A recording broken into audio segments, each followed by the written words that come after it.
Vale, pues vamos a empezar con la sesión de hoy, que corresponde al capítulo 11 de que es teorías sobre el capital fijo y circulante de Ricardo.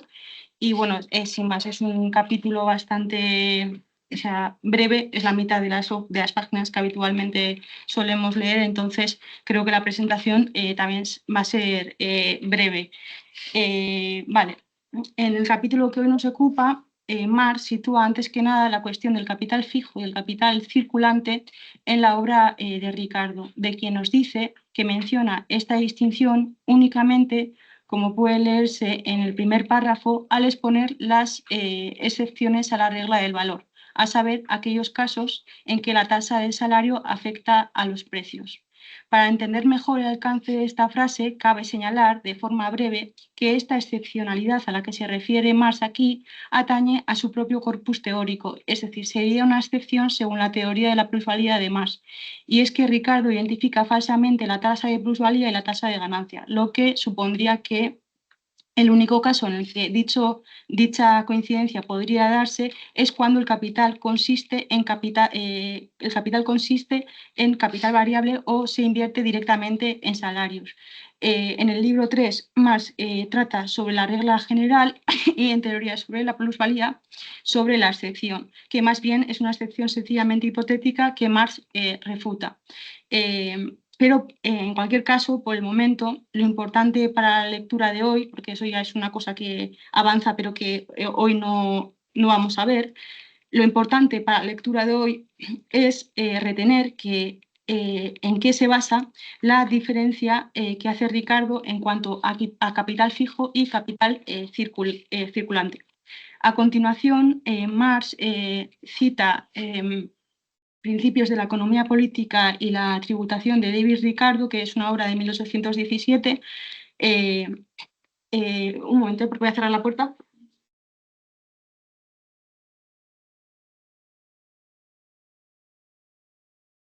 Bueno, es una obra de 1817, yo no la situaba, entonces, bueno, tal vez vosotros ya lo sabíais, pero bueno, eso. Y concretamente, la sección o el apartado que va a citar, el apartado de esta obra que va a citar, es la sección cuarta del capítulo primero, que se titula Del valor. Lo que plantea Ricardo en este apartado en sus palabras, es que el capital, según sea rápidamente perecedero y requiera ser renovado frecuentemente o sea consumido lento, se clasifica como circulante y como fijo.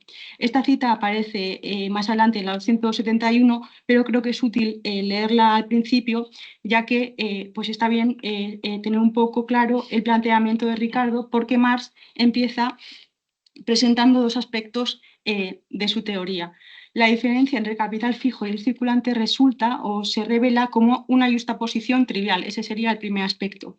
Vemos que para reforzar esta idea de la justaposición trivial, en la nota 25, donde aparece la cita en inglés del texto de Ricardo, que me imagino que tal vez sea el texto que originalmente citado originalmente por Marx, porque el and aparece subrayado, llama la atención precisamente ese subrayado del and sobre la conjunción de la frase.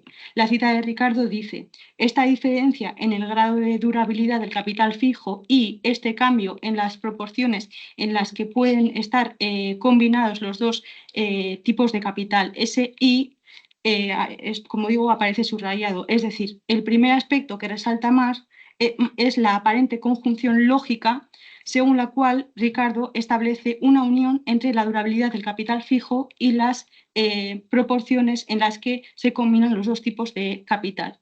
Y si las proporciones pueden cambiar y sobre este hecho tiene efectos el grado de la durabilidad del capital fijo, el segundo aspecto que resalta Marx es la pregunta de qué incluye Ricardo entre el capital fijo y qué dentro del capital constante. La respuesta es que para Ricardo el capital fijo lo constituyen los medios de trabajo mientras que el capital circulante es aquel que ha de mantener el trabajo. Marx nos recuerda aquí lo que leímos la semana pasada, a saber que esta determinación del capital circulante comprendido como aquel capital que ha de mantener el trabajo es una expresión que Ricardo toma críticamente de Smith, quien al equiparar el capital variable con el circulante, por oposición al capital fijo, sustituye la parte del capital desembolsada en salarios por los medios de subsistencia que entran en el consumo del obrero. Además, al hablar de la fuerza de trabajo en tanto a su consumo, sitúa a la misma en la esfera de la circulación, es decir, fuera de la producción, dando lugar, dice Marx, a determinaciones doblemente equivocadas. Y seguido pasa a examinar esta doble equivocación.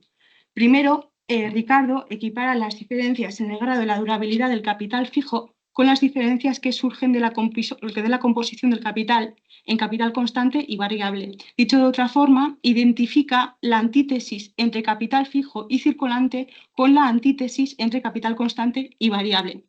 A lo largo del capítulo, Marx va a hacer referencia una y otra vez a esta confusión de la economía política y va a revelar los errores teóricos a los que conduce en última instancia la afirmación de Ricardo.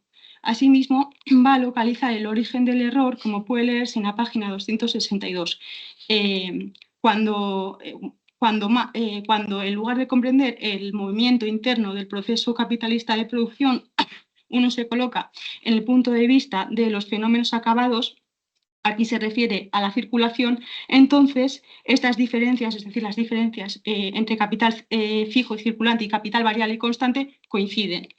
Esto es, en apariencia coinciden, pero en realidad no. Y para explicar, y antes que nada, ayudarme a mí misma a entender mejor en qué consiste esta falsa identificación que hace Ricardo, he hecho una especie de infograma sobre la base de la fórmula para el ciclo del capital dinerario que podéis ver en la parte superior de la pantalla. Como veis, en el esquema aparece en azul la primera y tercera fase que corresponden a la esfera de la circulación y en rojo el cómo se manifiesta el consumo productivo de las mercancías, fuerza de trabajo y medios de producción. Bien, más allá de los intereses ideológicos que puedan tener los economistas burgueses en ocultar el origen de la plusvalía, podríamos preguntarnos por qué se puede hacer pasar las diferencias entre capital fijo y circulante por las diferencias entre capital constante y variable.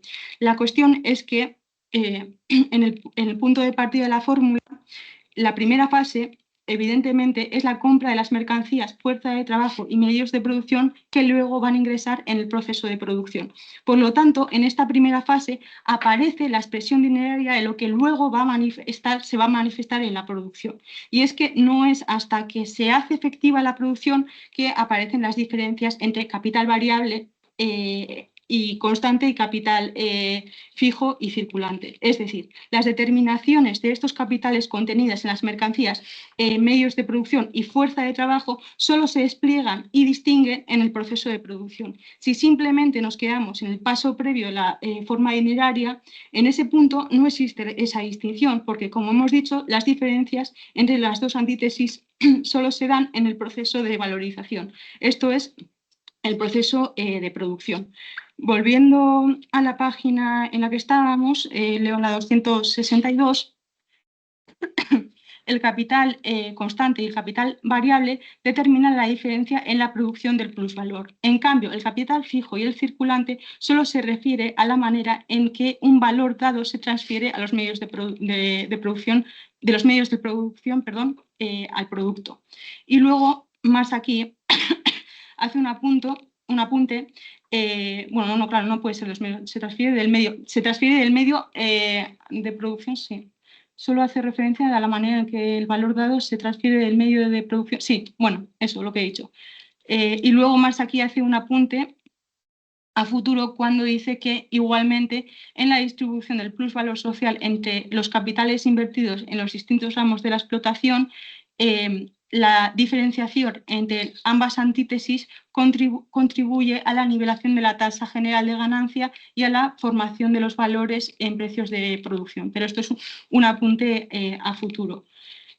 Con esto pasamos al segundo aspecto, donde Marx contrasta las afirmaciones que hace Ricardo en base a la equiparación de las dos parejas antitéticas de capitales, poniendo de relieve precisamente la diferencia que verdaderamente existe.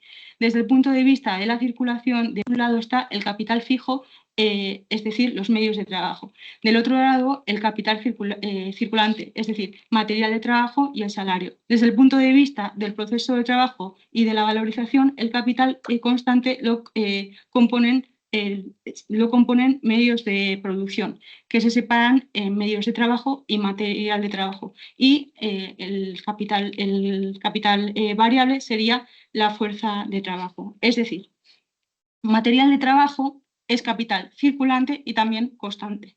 Por eso, en Ricardo, la parte del valor del capital desembolsado en materia de trabajo, materias primas y auxiliares, no aparecen de un lado ni de otro. Vale. A continuación, entre las páginas 263 y 264, Marx abre un paréntesis para evidenciar el modo engañoso en el que se expresa la economía política. Y es que ésta, al estar imbuida de las preocupaciones que le generan los gastos y el balance final, concibe el desembolso en salarios como un adelanto dinerario del capitalista y no como lo que es realmente, es decir, el adelanto del trabajo por parte del obrero. Y es que el capitalista solo paga al obrero una vez que la fuerza de trabajo se ha objetivado o se ha hecho efectiva. Y después del paréntesis, Marx vuelve sobre los dos aspectos que previamente había señalado acerca de las afirmaciones de Ricardo. Y correspondientemente a esos dos aspectos, la exposición se divide otra vez en dos puntos. En el punto 1, Marx se detiene en las categorías del capital variable y el capital constante y pone de relieve la propiedad característica del capital variable, es decir, que es la única parte del capital que crea valor nuevo. Esto es algo que ya sabemos porque lo ha dicho muchas veces, pero que es fundamental. El otro punto, o mejor dicho, en el otro punto, examina con más detenimiento la idea de Adam Smith, idea que Ricardo asume acríticamente de sustituir el salario por los medios de subsistencia del obrero, encasillando así la fuerza de trabajo en la categoría de capital circulante y haciendo caso omiso de esa característica fundamental de la mercancía, fuerza de trabajo, que ha señalado en el punto anterior. Así que vamos a ver el punto sobre el capital variable primero.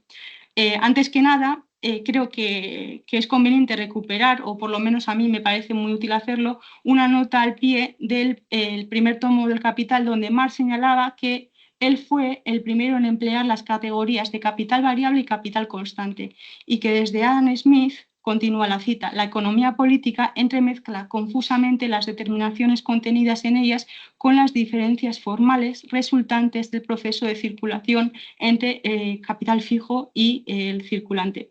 Y al final de la nota dirige al lector al segundo tomo. Así que es por eso pues, que esta nota pasada pues, nos resume perfectamente lo que estamos leyendo ahora. Vale, por si alguien la quiere consultar, está en la página 757 de la edición que tenemos en común, que es la edición antigua del siglo XXI. Entonces, ahora, volviendo al texto, Marx presenta nuevamente las determinaciones contenidas en la categoría del capital variable y las consecuencias del error del análisis de Ricardo, quien identifica algunas de estas determinaciones con las diferencias formales resultantes del proceso de circulación, es decir, la antítesis capital fijo y circulante. Vale. Leo ahora en la página 264. Lo característico del capital variable es que una parte del capital determinada, dada y por ende como tal constante, una suma dada de valor, se intercambia por una fuerza que se valoriza, que crea valor. La fuerza de trabajo no solo reproduce su valor pagado por el capitalista, sino que al mismo tiempo produce plusvalor, un valor que no existía antes y que no es pagado por ningún equivalente. o tal y como lo formulará en unas páginas más adelante, puede resumirse también en que se trata de la conversión de una magnitud constante de valor en una variable. O dicho de otra forma, el capitalista intercambia una magnitud de valor dada por la producción de valor, por la autovalorización. Ahora bien, la perspectiva de Ricardo, quien considera que el capital desembolsado en trabajo únicamente como capital circulante oculta precisamente el rasgo característico del capital variable. Leo ahora, bueno, voy a leer agua antes de leer. A ver. Leo ahora entre las páginas 265 y 266. De esta manera se borra la diferencia entre el capital constante y el variable, la diferencia que todo lo decide. Es decir, se borra todo el secreto de la formación de plusvalor y de la producción capitalista, las circunstancias que transforman ciertos valores y las cosas que en ellos se manifiestan en capital. Todas las partes constitutivas del capital ya solo se distinguen por su modo de circular. Seguido, Marx hace una observación en una frase entre paréntesis y puntualiza que la circulación de las mercancías solo tiene que ver con los valores ya existentes, dados. Y es una observación que, si lo piensas en frío, pues es bastante obvia, pero es muy pertinente también. La circulación de las mercancías solo tiene que ver con los valores ya existentes, dados. Y como son ya valores que ya existen, según puede leerse un poco más adelante en la misma página, la parte del capital desembolsada en salario ya no se distingue en nada de la desembolsada en materia prima y solo se distingue formalmente del capital constante. Así se derriba de un solo golpe el fundamento a partir del cual se puede comprender el verdadero movimiento de la producción capitalista y por ende la explotación capitalista. Solo se trata de la reaparición de valores adelantados.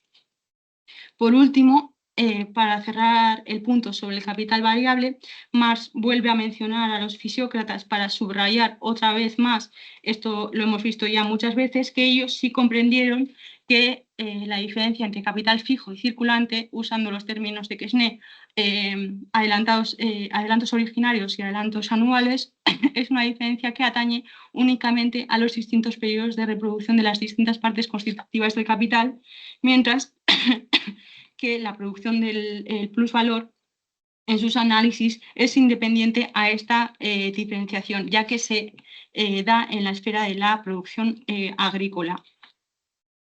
Y dicho esto, pasamos al punto 2, donde se detalla un poco más las implicaciones analíticas que tiene la sustitución de la forma binaria del salario por los medios de subsistencia del obrero que Ricardo plantea en base a la determinación del capital circulante de la fuerza de trabajo.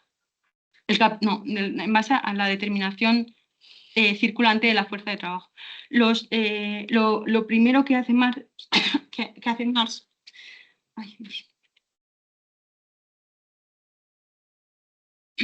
lo primero que hace Marx es evidenciar que en realidad el hecho de que el capitalista pague al obrero en dinero o en medios de subsistencia no modifica en nada la determinación esencial del capital variable. Y aunque la producción del plusvalor es independiente a esta cuestión, hace notar que la producción capitalista desarrollada presupone en realidad que se paga al obrero en dinero.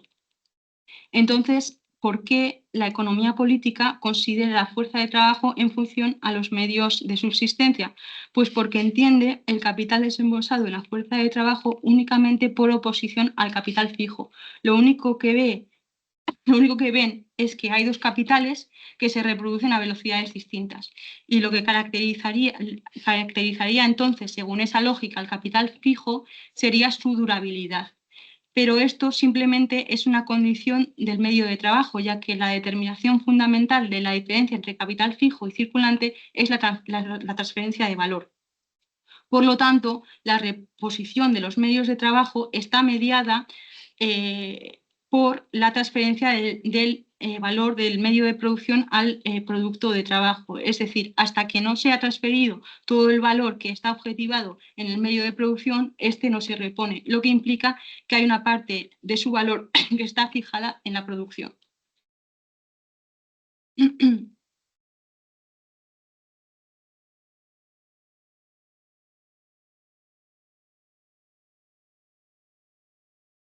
Vale. Ahora volviendo sobre el tema de los medios de subsistencia, entre las páginas 268 y 269, Marx explica cómo Ricardo deduce de esta explicación errónea del capital fijo en función a su durabilidad una concepción también errónea del capital circulante y lo que le empuja asimismo a mezclar las diferencias entre capital variable y constante. Leo el texto. Resulta natural que así como la realidad material del medio de trabajo constituye un fundamento esencial de su carácter de capital fijo, ahora, por oposición a este último, se deduzca de la realidad material del capital desembolsado en fuerza de trabajo su carácter circulante y luego se determine a su vez el capital circulante mediante la realidad material del capital variable. Vale. Pero la verdadera materia del capital desembolsado en salarios es, sin embargo, el trabajo mismo, el trabajo vivo, que el capitalista intercambia por trabajo inanimado objetivado y que él incorpora a su capital. O como dice un poco más adelante, si la fuerza de trabajo ha actuado, entonces el capital ya no se distingue en fuerza de trabajo por un lado y en medios de producción por otro. El valor del capital que había sido desembolsado en fuerza de trabajo es ahora valor que se ha agregado al producto. Seguido en la siguiente página, en la 270, vuelve sobre las implicaciones que tiene hablar de fuerza de trabajo en términos de medios de subsistencia en relación a esta última cuestión sobre el trabajo vivo, ya que de esta forma, el elemento material que se pone de relieve sobre la fuerza de trabajo en actividad, a ver, uy, esta frase, un momento. Ya que de esta forma el elemento material que se pone de relieve no es la fuerza de trabajo en actividad, sino que los elementos materiales que los obreros compran con su salario. Vale. ¿Qué pasa con el salario pagado en dinero? Pues sencillamente que resulta evidente que el dinero no entra en el proceso de producción mismo. En cambio, parafraseando ahora el contenido de la página 273, si se colocan los medios de subsistencia que el obrero compra con su salario directamente como figura material del capital circulante o poniéndolos a los medios de trabajo, entonces los medios de subsistencia reaparecerán en la fuerza de trabajo que los consume. En definitiva, estamos otra vez en el tema de la reaparición del valor. Como puede verse, de esta forma no hay creación de valor, entonces, sino que, como hemos dicho, reaparición. Bien, como concluye en la página 274, de esta manera pues, se consuma con toda felicidad la transformación del proceso capitalista de producción en un misterio absoluto y el origen del plusvalor existente en el producto se sustrae por completo a las miradas. Y además se consuma asimismo el fetichismo peculiar de la economía burguesa que transforma el carácter económico-social que se les imprime a las cosas en el proceso social de producción en un carácter natural que surge de la naturaleza material de esas cosas. Y otra vez, aquí en este punto, vuelve a explicar qué es lo que caracteriza verdaderamente al capital fijo, no lo vamos a volver a explicar, y luego ofrece un ejemplo, otro ejemplo, el ejemplo del trigo, como demostrando, ¿no? Pues, el criterio de la economía política en la diferenciación del capital fijo y circulante, pues que en base a su durabilidad, pues que no tiene ningún sostenimiento. Por último, aunque no voy a hablar de ello porque creo que ya es aparece ya bastante resumido y en realidad es una recapitulación de lo que hemos visto hasta ahora, Marx resume en 4 puntos la evolución que ha tenido la economía política, la evolución que ha tenido en la economía política, la confusión suscitada por Adam Smith. Y con eso ya está. Perdonadme porque hoy he leído un poco mal, me da la sensación. Y ya está. Ahora estamos en el turno de preguntas y dudas. Luego, pues ya reflexiones, críticas, lo que sea.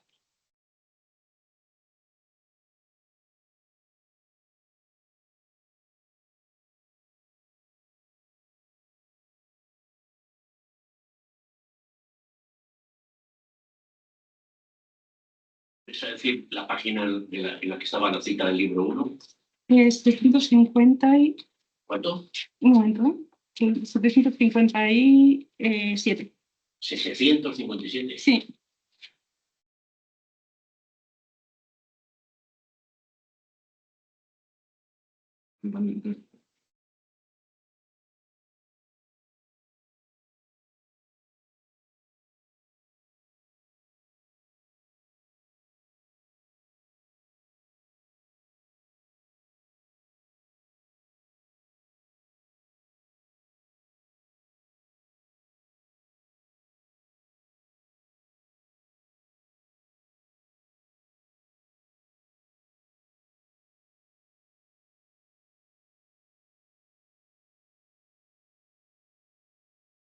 No hay preguntas. Sí. Sí, perdón, perdón, Andrés, que no veía. Dinos. Sí, buenas. No te preocupes. Hay una duda. Está en relación con el fundamento material del capital fijo y el capital circulante, que por un lado lo menciona continuamente y por otro lado es como que le quita importancia, ¿no? Entonces veía yo ahí mm, como una ambigüedad en Marx respecto de eso. Y otra cosa es que cuando va exponiendo las determinaciones del capital fijo, se refiere a la función productiva. Y eso lo ha hecho antes también. Vamos. Lo que pasa es que en esta ocasión me ha parecido más llamativo el, el que no está claro el papel que juega la función productiva en saber si algo es capital fijo o capital circulante, porque pone un ejemplo que como que mm, elimina el papel de la función productiva en la determinación del capital fijo y circulante. Creo que era el del abono. Entonces ahí veo yo que por un lado Marx le da mucha importancia a la función productiva, pero por otro lado, en un momento determinado, como que se la quita.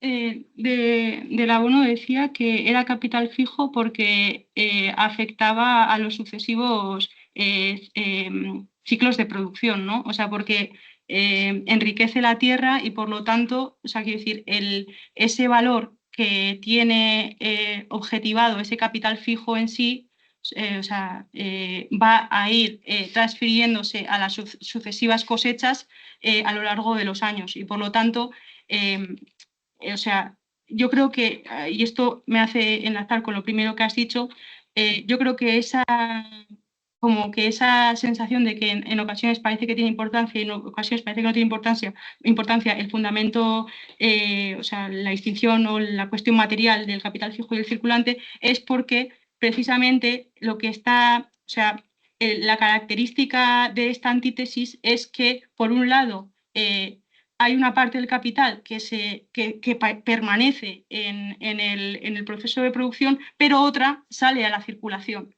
Entonces aquí hay como pues dos velocidades de una misma cosa que se dan al mismo tiempo. Y entonces, claro, depende de cuándo nos está hablando, depende si nos está hablando de una cosa o de la otra, pues coge más importancia pues una cuestión o la otra.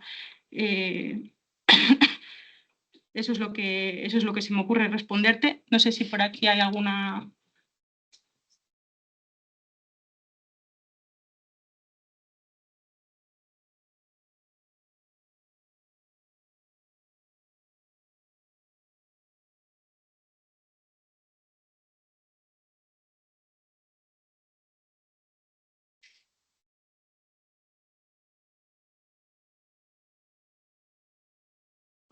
más preguntas, pasamos a comentarios. ¿Alguna pregunta más? ¿Duda? También de la presentación. ¿De qué es el comentario? Sí. Bueno, yo quisiera hacer dos comentarios. Y uno, voy a empezar por algo que dijo también Andrés en la pregunta.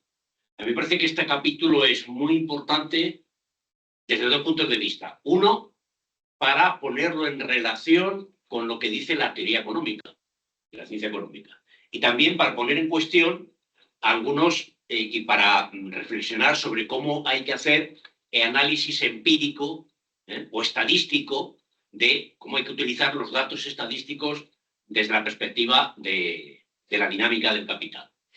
Y luego también es importante por la cuestión, algunas intuiciones metodológicas que luego voy a señalar. Empezando por lo primero.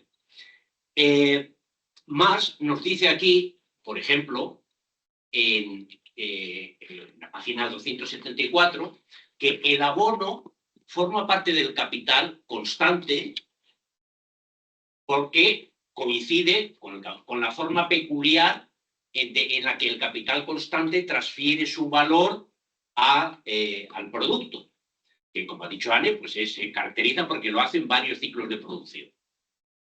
Pero si vamos a ver las estadísticas disponibles, es decir, lo que se llama la contabilidad nacional, que se construye en el siglo XX, y que son las únicas estadísticas de que disponemos, el abono no aparece, el gasto en abono no aparece en la construcción del Producto Interior Bruto, del PIB, que el PIB es únicamente valor añadido, suma de salarios y beneficios. Pero, como dice Marx, la construcción del PIB responde a la misma confusión que introduce Adam Smith y que repiten todos los economistas, aunque sean más avanzados que Adam Smith, por ejemplo, Ricardo. La confusión que les lleva a perder de vista el consumo intermedio. Porque el gasto en abono, que es capital fijo, en la contabilidad nacional no aparece. Aparece como consumo intermedio. Porque el único capital fijo que aparece es la construcción de las máquinas, los medios de transporte, las fábricas, las construcciones, la propiedad intelectual. Eso sí aparece como inversión, como formación bruta de capital fijo. Pero el abono no. Luego, retomando esta distinción que hace entre capital fijo y capital constante, el abono es capital constante y es capital fijo. Las dos cosas. Segundo lugar, bueno, ¿eso en qué se traduce? Por ejemplo, en la página donde habla de la composición orgánica del capital, eso estaba en la página, estoy un poco perdido ahora, 262, 263, dice, en la composición orgánica del capital, es decir, en la relación que hay entre capital constante y capital variable, da igual la proporción entre capital fijo y capital circulante, excluyendo el capital variable como capital, que es también parte del capital circulante. Da igual la composición, porque la noción de composición orgánica del capital, que tanta importancia tiene, por ejemplo, en el cálculo de la tasa de ganancia, incorpora ambos. Incorpora el capital fijo y el capital circulante. Tanto los materiales de trabajo como el salario. Bien, pues es que este indicador, muchos economistas marxistas lo calculan como equivalente al coeficiente capital-trabajo, K partido por L, como si C partido por V fuera igual a K partido por L. Pero es que el capital que aparece en las estadísticas, y con esto podríamos hacer la crítica a un montón de autores que intentan presentar, por ejemplo, la caída de la tendencia a la tasa de beneficio, dice, oiga, es que la K que usted está utilizando, que es el acumulado de la inversión en capital fijo, estadísticamente calculada, es decir, la I del PIB construido desde el punto de vista de la demanda, ese I deja fuera todos los consumos intermedios. Luego, lo que los economistas habitualmente llaman K, capital, en el coeficiente capital trabajo o capital producto, es únicamente el capital fijo, pero no esa parte del capital que es los materiales de producción, los medios de trabajo, que le llama más. Por tanto, creo que todo el capítulo está lleno de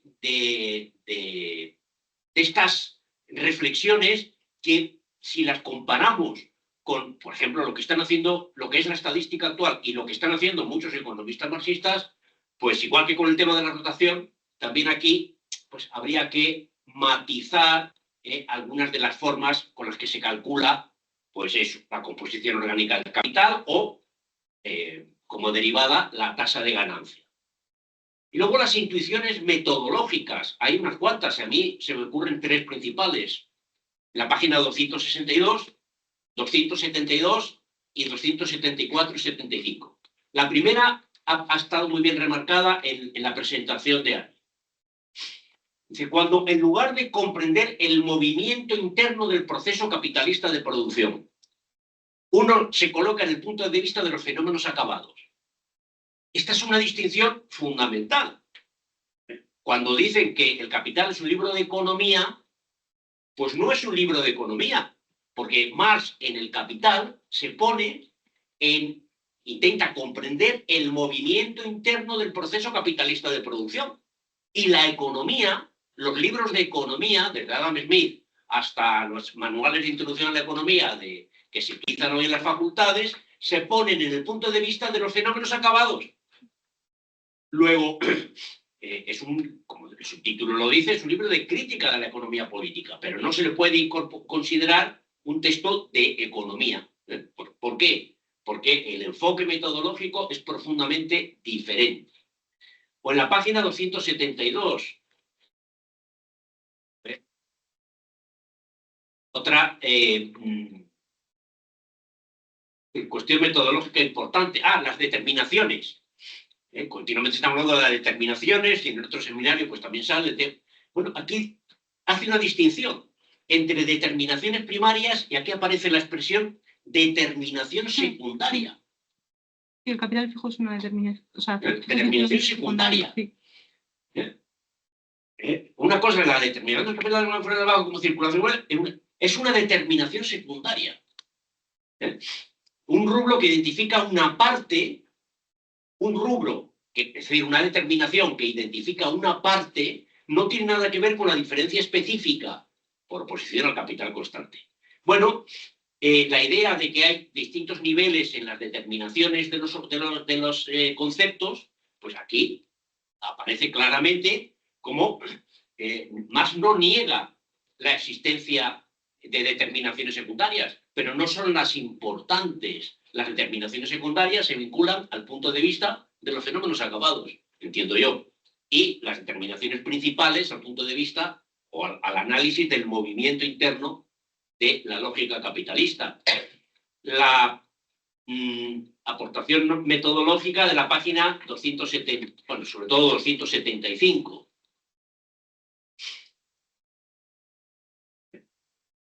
El fetichismo peculiar a la economía burguesa, que transforma el carácter económico-social que se les imprime a las cosas en el proceso social de producción en un carácter natural, que surge de la naturaleza material de esas cosas. Bueno, aquí de nuevo una distinción metodológica fundamental. No es la cosa la que determina en la identificación del proceso de la dinámica capitalista, no es la cosa, sino la función que cumple la cosa. Los medios de producción solo son capital fijo allí donde poseen la determinación económica. ¿Y cuál es la determinación económica? Por tanto, la determinación fundamental, el carácter social de capital. solo son capital fijo cuando transfieren su valor al producto de una manera particular. Por tanto, una máquina, una fábrica, un edificio donde se producen cosas, ese edificio, si las cosas que se producen bajo las reglas de la producción y la distribución capitalista, es capital fijo.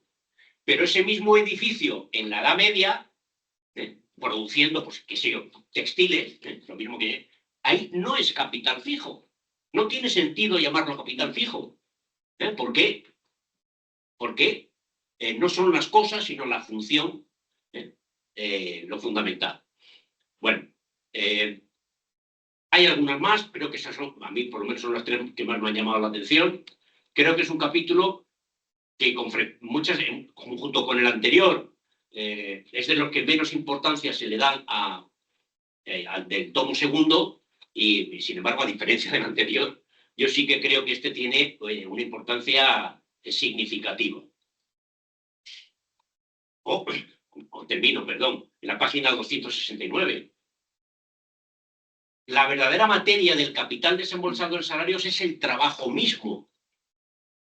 Es que esto es una crítica a toda la teoría neorricardiana, que se presenta, o poskeynesiana, que se presenta como la versión, digamos, de izquierdas hoy en día en el ámbito de la economía académica, que suele hablar de los bienes de consumo obrero, los bienes de consumo, más también habla de los bienes de consumo obrero y de los bienes de consumo del capital, pero no como determinación principal, sino como determinación secundaria, porque la verdadera materia del capital desembolsado en salarios no son los bienes que consume el obrero con su salario, sino el trabajo mismo. Esto es de una profundidad que un economista neorricardiano o poskeynesiano, sobre todo, bueno, a veces se confunden, sería incapaz de entenderlo. Todo ese párrafo me parece un párrafo fundamental. Sí. Toda la página 269. Sí. Luego también hay hace una distinción muy clara de cada una de las antítesis, hay un poco justo a la mitad de la página. Desde este lado esto es esto, desde aquel lado esto es aquello, y clarifica bastante. Vale, Andrés. Sí. A mí muy interesante lo que ha comentado Joaquín. Yo quisiera complementar algunas de las cosas que ha dicho, sobre todo las metodológicas. Cuando ha mencionado lo de que la economía política se focaliza en los fenómenos acabados, yo entiendo que ahí se está refiriendo a la forma. O sea, que la economía política se queda en la forma. Y cuando habla de que la determinación primaria y secundaria, a mí me ha parecido también que hablaba de determinación formal y determinación esencial, por lo menos formal. Y creo que tienen que ver unas con otras. Y por último, lo del fetichismo peculiar de la economía burguesa. Es que, bueno, en las dos cuestiones anteriores, en lo de la forma, quisiera aclarar. Yo entiendo que las formas hay que mirarlas siempre. Lo que pasa es que no te debes de quedar en la forma, que es lo que le ocurre a la economía política, que se queda en la forma y no profundiza detrás de la forma. O sea, en este caso se queda en la circulación y no mira la producción. Entonces, y en cuanto a lo del fetichismo peculiar de la economía burguesa, aquí me sugería también una paradoja, y es que, por un lado, la economía burguesa, digamos que naturaliza las relaciones sociales, o sea, se queda en la cosa y no ve la relación social, y, o sea, se queda en la materialidad, en la parte material. Pero por otro lado es un materialismo que se queda en la forma. es superficial en ese sentido, ¿no? Que no es un materialismo que profundiza. Y por último, hacer mención de uno de los primeros párrafos del capítulo donde dice: se comprende por qué la economía política burguesa se aferró instintivamente a la confusión de Adam Smith. Y termina diciendo que se trata de que no comprende casi que como que no quiere comprender el verdadero movimiento de la producción capitalista y la explotación que está en ella, ¿no? Entonces, ahí hay buena parte de por qué la economía política se aferra a esos errores o a esas omisiones que, como decía Joaquín, efectivamente en la contabilidad nacional se oculta la parte del capital constante. Ha estado hablando del abono, pero es que es todo el capital constante circulante, o sea, materia prima, materia auxiliar, todo eso queda al margen del Producto Interior Bruto.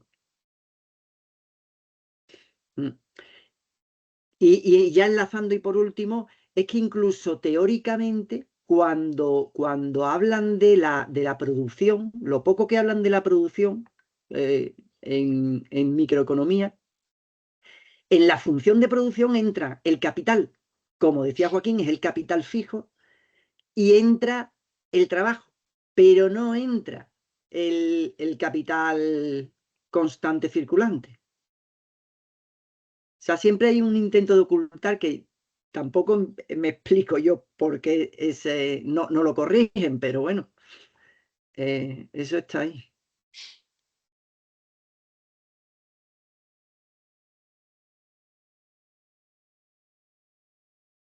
Bueno, según Marx, en el caso de Ricardo, que no incluya los materiales auxiliares es porque no corresponde ni al capital fijo al circulante. Es como que yo lo que he entendido es que le obligaría a tener que reconocer la diferencia entre capital variable y constante, porque es en relación al capital variable y constante que un capital es circulante y constante. Pero bueno. Sí, por ahí tiene que ir, sí.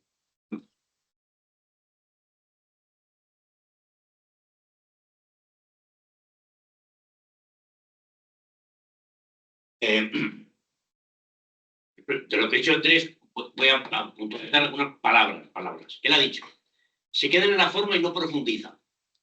Y luego ha dicho: se queda en la superficie y no profundiza. La superficie y la profundidad. Vinculándolo con el seminario de Lienkov, yo creo que la cuestión es que el que se queda en las formas se queda en lo abstracto. Y la expresión de que no profundiza quiere decir que no concreta. Concretar para Marx es descubrir las determinaciones internas del proceso.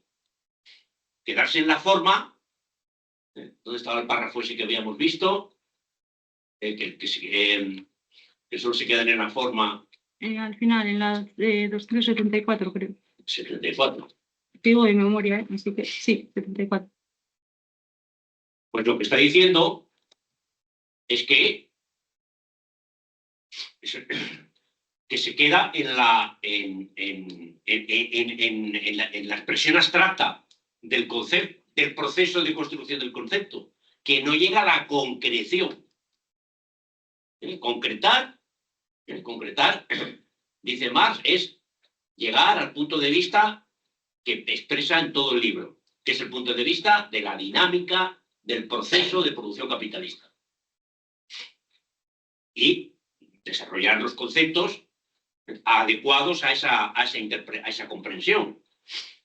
Por tanto, él habla aquí de determinación secundaria. Podríamos decir que la idea de capital fijo y capital circulante es más abstracta que la idea de capital constante y capital variable, que es resultado de esa profundización, es decir, de esa concreción. Capital constante y capital variable son las categorías que nos permiten entender la dinámica del capital. Mientras que si nos quedamos en la superficie, en la forma, solo hablamos de capital fijo, capital circulante, nos quedamos en una definición pues, abstracta del proceso real. Vamos, que superficie y profundidad, forma, contenido, abstracto y concreto, creo que son los paralelos que habría que hacer entre los términos. Más o menos sinónimos.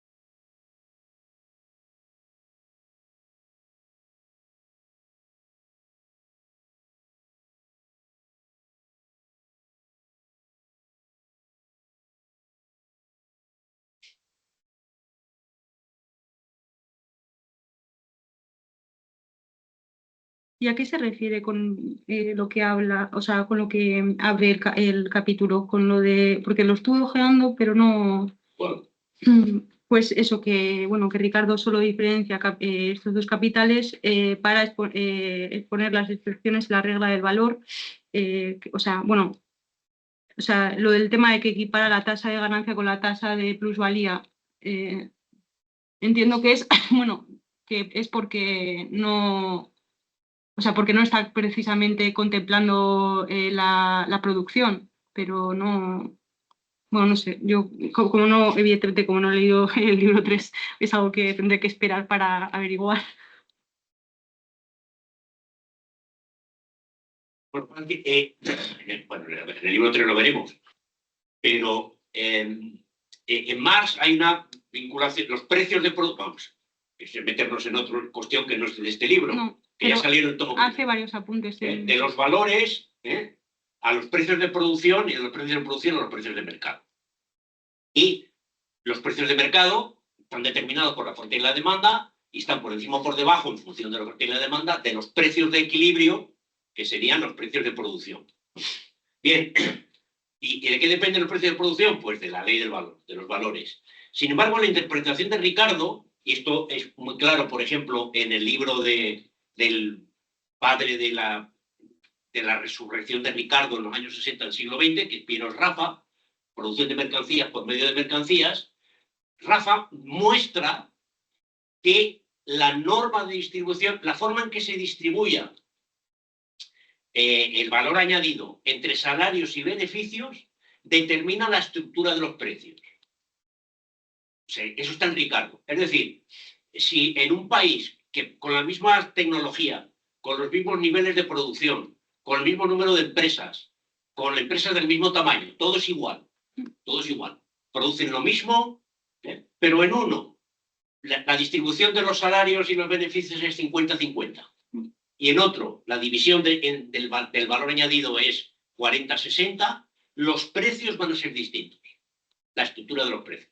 Eso habría, bueno, es toda una...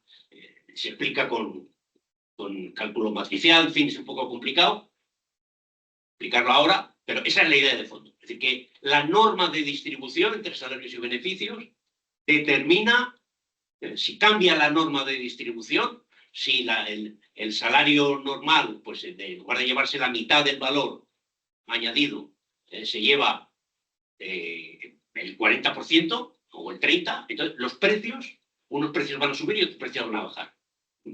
Van a ser diferentes. Aunque no cambie para nada la tecnología en uso, ni el volumen de mercancías que se produce, ni nada. Por ahí va.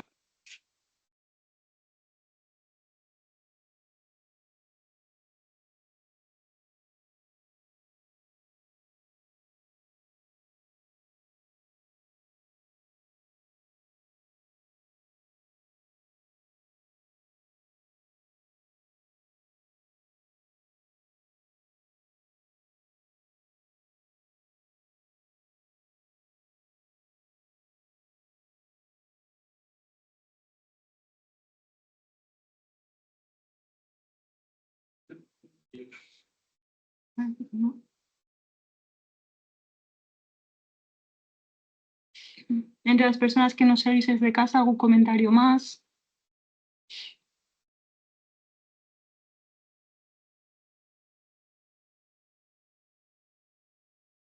Bueno, es que era breve el capítulo. Interesante, pero breve.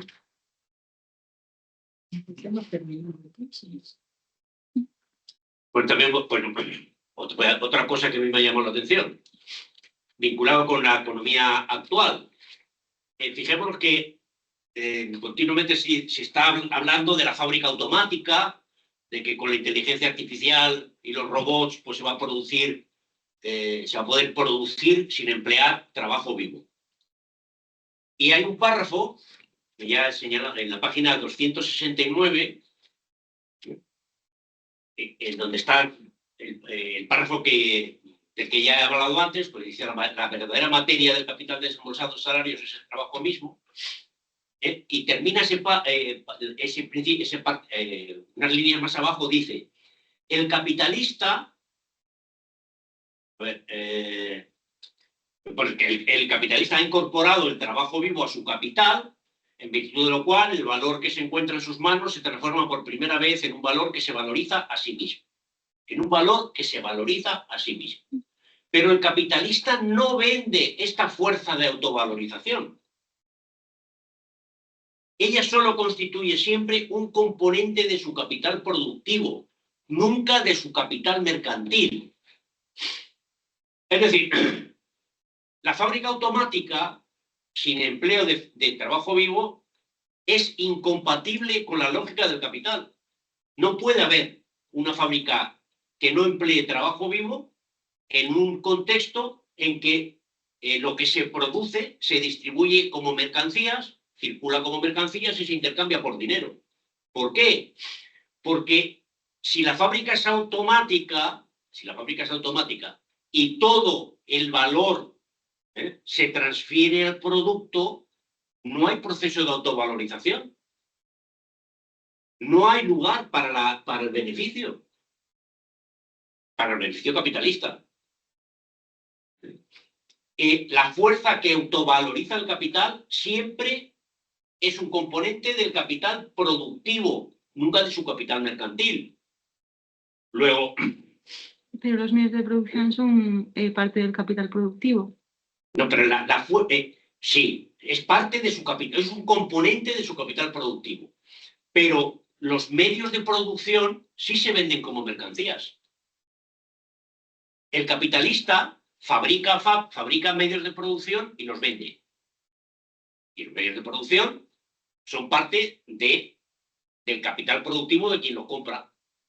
Incluso él puede utilizar una máquina que ha fabricado. Es parte de su capital productivo, pero no es capital que se autovaloriza. El único capital que se autovaloriza es el trabajo, la fuerza de trabajo. Por lo tanto, no hay forma de traducir lo que se produce en una fábrica automática en una mercancía que incorpora la ganancia del capitalista, porque no hay ganancia.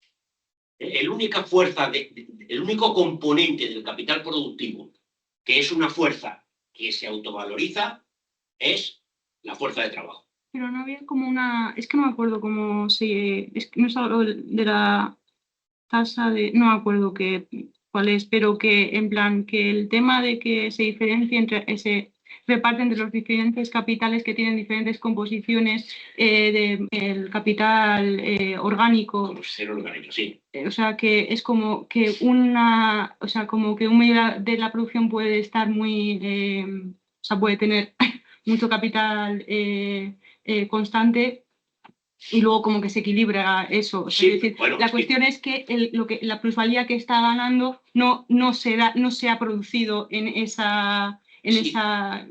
Pero hay un límite. Si C es 100 V es 0, 100 dividido entre 0, ¿cuánto da? Ya. Sí, sí. 100 entre 0, o sea, 0, el capital variable no puede ser 0. Ya, pero porque entonces no hay composición orgánica. Pero igual, no todo, o sea, que una cosa es las fábricas, esas que dices automáticas, pero, o sea, quiero decir, va a llegar el momento en el que todos los trabajos se puedan llegar a mecanizar. Hombre, sí, no sé cómo se puede hacer, pero si todos los trabajos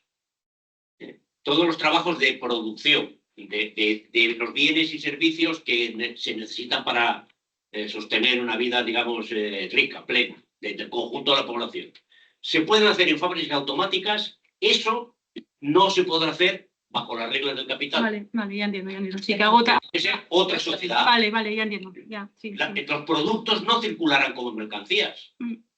Las fábricas serán automáticas y todos los bienes se distribuirán pues, en función de una norma administrativa de una sociedad colectiva donde se reparte pues, en función de las necesidades, yo qué sé. Pero no podrá ser bajo criterios capitalistas. O sea, la fábrica automática es la antítesis de la forma de producción capitalista. Y sin embargo es el mito al que la utopía, que incluso algunos la plantean como distopía, bueno, no sé si utopía o distopía, a la que se supone que va el progreso técnico. Va llevando el progreso técnico.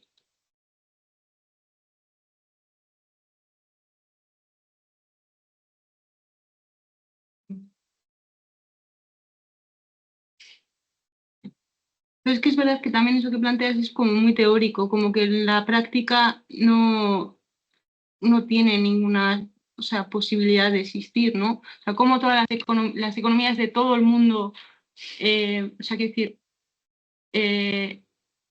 no es, o sea, no, porque sí, pues ahí es posible en algunos sitios, pero no, o sea, me parece como o sea, eso, que teóricamente, vale, sí, estamos en el lugar de la hipótesis, no del verdaderamente los índices, o sea, a mí no me parece probable que se dé, no sé, eso, de esa forma.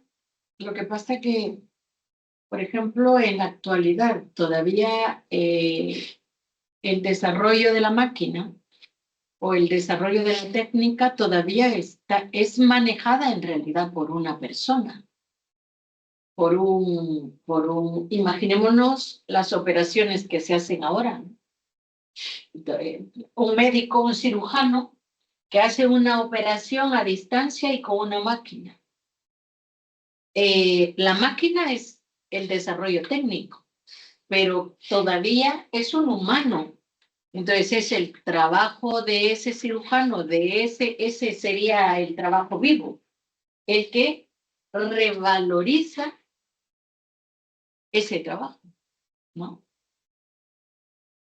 Y entiendo yo que en el caso de, en la industria donde hay máquinas, bueno, ya hemos visto que la máquina no se va, o sea, toda la máquina que se utilice, que sería capital fijo, esa máquina se va transfiriendo al producto que se fabrica una parte y se va desgastando. Tiene un X tiempo de vida en el cual pues habrá que cambiarla. Entonces entiendo yo que a eso se refiere esta parte donde dice solo es el trabajo vivo el que realmente autovaloriza, ¿no? El que crea valor. Refiriéndonos al trabajo de la fuerza de trabajo. O sea, en este caso nos estaban hablando del variable, ¿no? Bueno, la cuestión yo creo que es que lo que has dicho de la transferencia es así, lo que pasa es que, o sea, eso es lo teórico. Sí, eso es. Una sociedad en la cual, bueno, digamos que el capitalismo burgués, su aspiración es llegar a que la máquina o a través de la técnica ya no se necesite al ser humano. Lo que pasa es que el fin con el que se hacen esos proyectos, digamos, que los hacen los empresarios, no es para ellos ganar más dinero, tener más y no tener que prescindir de las personas, porque por el tema de los sindicatos y una serie de cuestiones de relaciones sociales que se establecen. Pero si avanzamos, que yo creo que vamos a avanzar en esa dirección, pues tendrá que haber un cambio de sociedad. Eso sí creo yo, porque no podría... porque imagínate si todo lo empiezan a fabricar máquinas, pero las personas y los humanos seguiremos existiendo, digo yo. Vamos a poner un ejemplo, que si no, nos perdemos. La producción agrícola. En la producción agrícola se utiliza muy poca mano de obra, pero se utiliza mano de obra. Pero hay un proceso de mecanización que va a un ritmo incluso mayor que el que tenemos en la industria. Es posible pensar que con la inteligencia artificial tal, y en las redes 6G, de pronto todo el proceso de producción se haga mediante máquinas que realizan la siembra, máquinas automáticas que riegan y que en función del clima, que a través de satélite y tal deciden si hay que regar o no, cosechadoras automáticas donde no hay nadie, que llevan lo que cosechan a un local donde hay una máquina que lo empaqueta, que lo coloca en un camión automático que no lleva también a nadie encima, y esa mercancía llega al supermercado. Ahí vamos a suponer que todavía hay gente. Bien, si toda la producción agrícola se automatiza de esa forma, si ya no hace falta la intervención de ningún ser humano vivo para producir la producción agrícola, y en el caso de la agricultura, pues parece que la cosa puede estar más cerca, aunque está muy lejos, que porque en la industria o en muchos servicios, en ese caso, en la producción agrícola no hay ninguna razón para que se sigan vendiendo esos productos como mercancías, porque el propietario del suelo deja de ser capitalista. Es decir, el producto que sale del suelo y que llega al supermercado o a Mercado Bilbao, a donde sea, ese producto no incorpora valor nuevo. Con lo cual, si él tiene que obtener una ganancia sobre las máquinas automáticas que ha comprado para el proceso de producción, lo va a obtener en forma de renta. Va a desaparecer el beneficio agrícola y solo va a quedar la renta del suelo. Es decir, que la figura del terrateniente y la figura del arrendatario, de la que habla Marx, el terrateniente que se lleva la renta y el arrendatario que es el que explota capitalistamente la tierra, que se lleva el beneficio y con su beneficio paga la renta, esa distinción desaparece. No tiene sentido. ¿Por qué? Si es todo automático, ¿por qué va a estar en manos de unos individuos simplemente porque son propietarios de un elemento que es necesario para la producción, que es el suelo? En este caso, para la producción agrícola. Son puros rentistas, se convierten en puros rentistas.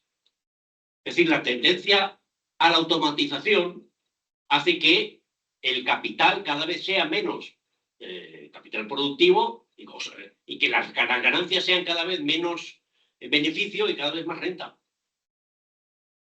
Si la automatización fuera total en todas las actividades, pues es que desaparece el capitalista, solo quedan los rentistas. Bueno, pero eso no le... Ya, bueno, pero ya digo, en el límite es el año 3425.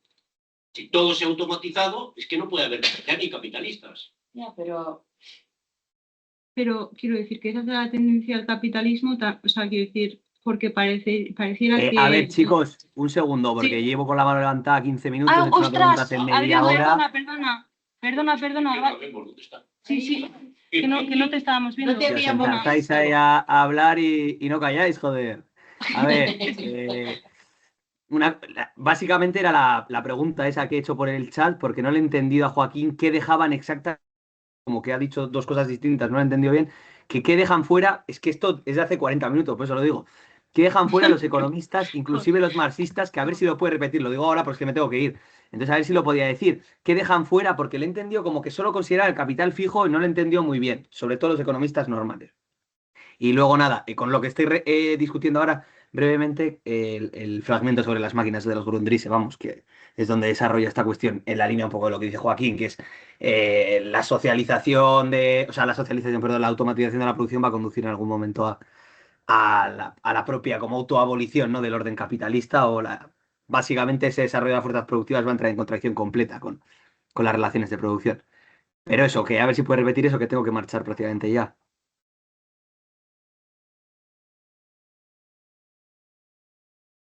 Está apagado el micro, está apagado. Lo que suelen dejar fuera es lo que habitualmente se llama consumos, en la contabilidad se llama consumos intermedios, que no forman parte del PIB. Producto Interior Bruto más consumo intermedio, valor bruto de la producción, que es otra categoría de contabilidad nacional. Problema añadido, que es que en los consumos intermedios se van por el desagüe una parte del capital fijo, por ejemplo, los abonos, cuyo valor, que es capital fijo, porque se transfiere su valor al producto a lo largo de varios ciclos, hasta que se vuelve a abonar 2 años después, o lo que sea. 3 años, no, cuando hay que volver a echar el abono. Así que el capital, los consumos intermedios se suelen considerar como equivalente más o menos al capital circulante, excluido el trabajo, el valor del trabajo, el capital variable, pero ni siquiera eso es así, porque una parte, que sea pequeña, de los consumos intermedios también es capital fijo. Y el capital fijo se suele asimilar a algo que sí está en el PIB, que es la formación bruta de capital fijo, pero que no es todo el capital fijo. Por tanto, la contabilidad nacional es útil, pero no se puede hacer una traslación directa. ¿Cuál es la tasa, el coeficiente de capital? ¿El capital la inversión de los últimos 10 años dividido por los trabajadores que hay hoy? No. ¿Por las horas de trabajo? No. El capital medido estadísticamente en los últimos 10 años como capital fijo, la formación bruta de capital fijo es solo una parte del capital. Es la parte dominante, mayor, porque todas las máquinas, los medios, los edificios, los medios de transporte, los camiones, los taxis, están todos ahí incorporados, pero hay una parte del capital fijo que no.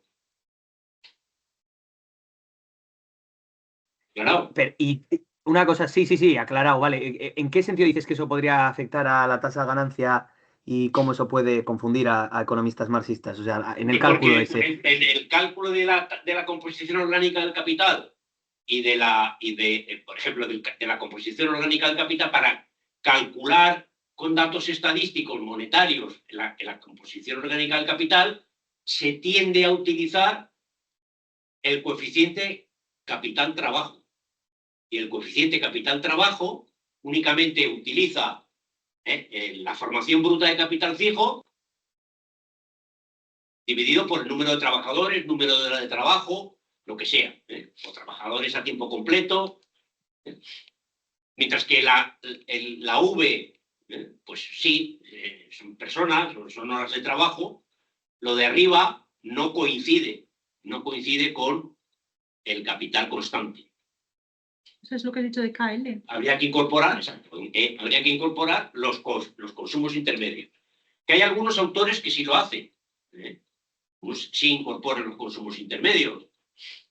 ¿Y qué pasa? ¿Qué diferencia hay en los resultados? Pues que a la hora de calcular la tasa de ganancia, como la tasa de explotación, como en última instancia la tasa de ganancia es la tasa de explotación partido por la composición orgánica del capital menos 1, más 1, la fórmula esa de plusvalía dividido por capital constante más capital variable, y si lo dividimos todo por capital variable, nos queda arriba plusvalía partido por capital variable, tasa de explotación, y abajo nos queda C partido por V, composición orgánica del capital, más 1.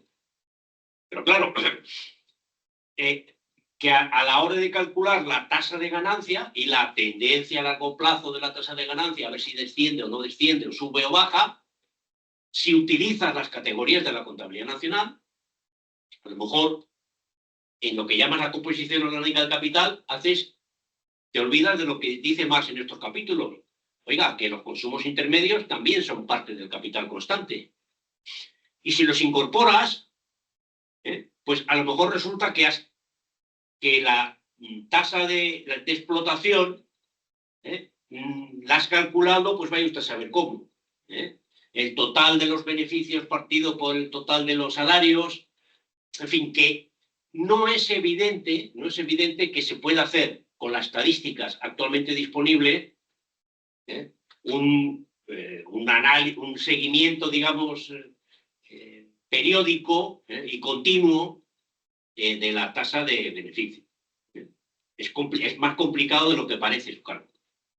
Luego está el tema de la rotación, porque lo que se hace es decir, en el año. O sea, se utiliza los valores de un año, los valores del año siguiente, los valores del año siguiente, y Marx nos ha dicho que hay capitales que rotan varias veces en un año y otros que su periodo de rotación es superior a un año.